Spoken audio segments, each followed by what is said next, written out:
မိဘတဲ့ပို့ပြီးတော့ကျေးဇူးတင်စရာကောင်းတဲ့ပုဂ္ဂိုလ်ရှာကြည့်အောင်မရှိဘူးမဟုတ်ဘူးရှိနေသေးတယ်မိဘကတော့ဟုတ်တယ်လူလောကဝင်ပေးလိုက်လို့ကျေးဇူးတင်စရာကောင်းတယ်လို့ပြောရမယ်လူဖြစ်လာတယ်မိဘရဲ့အကျိုးကျေးဇူးကြောင့်ကျေးဇူးတရားကြောင့်လူဖြစ်လာဒါဖြင့်မိဘတဲ့ပို့ပြီးတော့ကျေးဇူးတင်စရာကောင်းတဲ့ပုဂ္ဂိုလ်မြတ်စွာဘုရားကထောက်ပြထားတာရှိတယ်ဒါကြောင့်မို့လို့နော်ကျေးဇူးတရားအကြီးမားဆုံးပုဂ္ဂိုလ်၃မျိုးဆိုတာမြတ်စွာဘုရားဟောထားတာရှိတယ်အဲ့ဒီထဲမှာမိဘပြောလို့တာမဟုတ်ဘူးအကြီးမားဆုံးပုဂ္ဂိုလ်၃ဦးဆိုတာဘယ်လိုပုဂ္ဂိုလ်လဲတဲ့မိမိကိုဖရာတရားတန်ခါယရဏ၃ပါးကိုးကွယ်စိကတတ်အောင်လမ်းညွှန်ပြသတဲ့ပုဂ္ဂိုလ်တဲ့အဲ့ဒီပုဂ္ဂိုလ်ဟာကျေးဇူးရှင်တွေထဲမှာတော့ကြီးမားတဲ့ကျေးဇူးရှင်တစ်ခုပဲသူ့ရဲ့ကဲ့တင်မှုဟာအလွန်ကြီးမားတယ်လို့ဒီလိုပြောအကယ်၍ကိုးကွယ်မှုမှားသွားရင်ဒီပုဂ္ဂိုလ်ဟာဒုက္ခရောက်သွားနိုင်တယ်မှန်ကန်တဲ့ကိုးကွယ်မှုမှန်ကန်တဲ့လမ်းကြောင်းပေါ်ကိုတင်ပေးလိုက်လို့ဘုရားကိုကြည်ညိုတတ်လာတယ်တရားကိုကြည်ညိုတတ်လာတယ်သံဃာကိုကြည်ညိုတတ်လာတယ်ဆိုတဲ့ပုဂ္ဂိုလ်ဟာမြတ်စွာဘုရားဟောတဲ့အတိုင်းယေကေစီဗုဒ္ဓံတရဏံကတာတေနတ္တေခမိတ်တန္တိအပါယဘူမိတ်ဘုရားတရားတန်ခါကိုယ်ဝဲစိကတ်တဲ့ပုဂ္ဂိုလ်ဟာအပယ်လေးပုံမရောက်ဘူးလို့များဆိုကဲအပယ်ကနေကဲတင်ပေးရမကြပြီဘူးလားမိဘကအပယ်ဟာကဲတင်ပေးနိုင်တာမရှိသေးဘူးလေလောကကြီးပဲသူကပြတာပေးလိုက်တာပဲရှိဒါမိဘရောဒီထက်ပါလို့မရဘူးလားဆိုရတယ်မိဘတိုင်းတော့မရဘူးနော်မိဘတိုင်းတော့မရမိဘကိုယ်တိုင်းကိုကဒီတရားဝါတွေအသက်တတ်နေလို့ရှိရင်ကိုယ်ပဲဝင်တတ်မှာပဲလေဖြစ်နေတယ်ပေါ့နော်အဲ့တော့တရဏဂုံသီလတရဏဂုံ၃ပါးကိုကိုယ်ွယ်စိကတတ်အောင်လမ်းညွှန်ပြသပေးလို့သူ့ရဲ့ခြေဆုတရားကြောင့်တရဏဂုံတည်တဲ့ပုဂ္ဂိုလ်ဖြစ်ပြီဆိုရင်အဲ့ဒီပုဂ္ဂိုလ်ဟာတရဏဂုံတည်သူဆိုတဲ့ပုဂ္ဂိုလ်ဖို့မှာသူဟာတရဏဂုံတည်အောင်လုပ်ပေးတဲ့ဆရာဟာနော်လမ်းညွှန်ပေးတဲ့ပုဂ္ဂိုလ်ဟာကြီးမားသောကျေးဇူးရှင်တူပဲဖြစ်တယ်ဟောဒီတိုင်းမိဘမပါဘူးနော်ဒါမြတ်စွာဘုရားဒါကိုထောက်ပြတရဏဂုံတည်သွားပြီဆိုရင်အပယ်လေးပုံကလွတ်သွားပြီ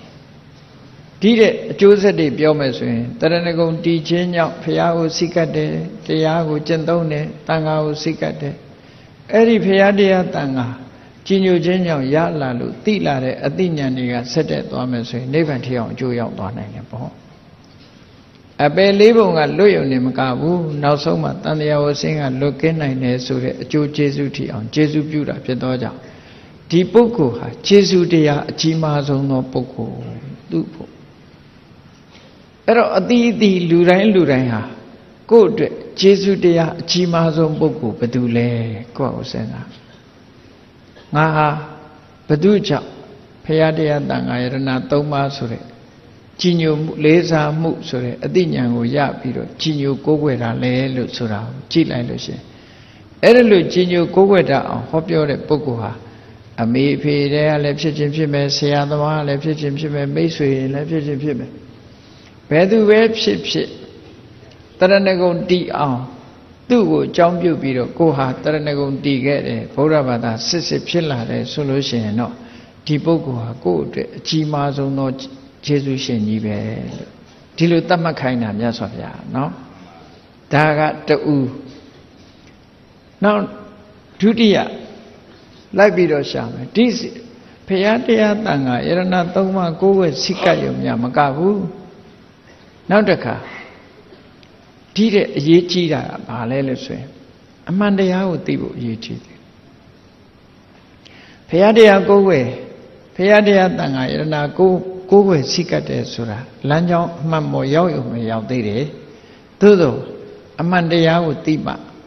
လမ်းမချော်မှာဖြစ်တယ်ပေါ့ကြည့်လေဘုရားတရားတန်ခါတော့ကိုယ်ဝဲကြပါရဲ့လမ်းချော်နေတဲ့ပုဂ္ဂိုလ်တွေအများကြီးရှိတယ်အဲ့ဒါလို့လမ်းမချော်အောင်အမှန်တရားကိုသိအမှန်တရားဆိုဒီမှာသစ္စာ၄ပါးကိုပြောတာဒီနေရာမှာသစ္စာ၄ပါးဆိုတဲ့အမှန်တရားကိုမသိဘဲနဲ့တန်တရားဝကလွတ်တယ်ဆိုတဲ့ပုဂ္ဂိုလ်မရှိဘူးမြတ်စွာဘုရားကိုယ်တိုင်ကနေပြီးတော့ ယန္တော်တွေကိုဆုံးမဟောကြားပေးတာရှိတယ်ဟောဒီသစ္စာလေးပါးကိုမသိလို့တဲ့ငါရောသင်တို့ရောတန်တရားထဲမှာကျင်လည်ခဲ့ရတဲ့ဘဝတွေမြောင်များလှပြီအနမတက်ကတန်တရားတစ်ခွင်မှာဟောဒီသစ္စာလေးပါးကိုမသိလို့တို့တွေကတန်တရားလဲလာခဲ့ရပြီလို့မြတ်စွာဘုရားကဒီလိုဟောတာစတုဏံအရိယသစ္စာနံယထာဘူတံအဋ္ဌတနာသစ္စာလေးပါးကိုအမှန်မမြင်လို့သင်တို့ရောငါရောတန်တရားထဲမှာဆင်းရဲဒုက္ခအမျိုးမျိုးနဲ့ကြုံခဲ့ရတယ်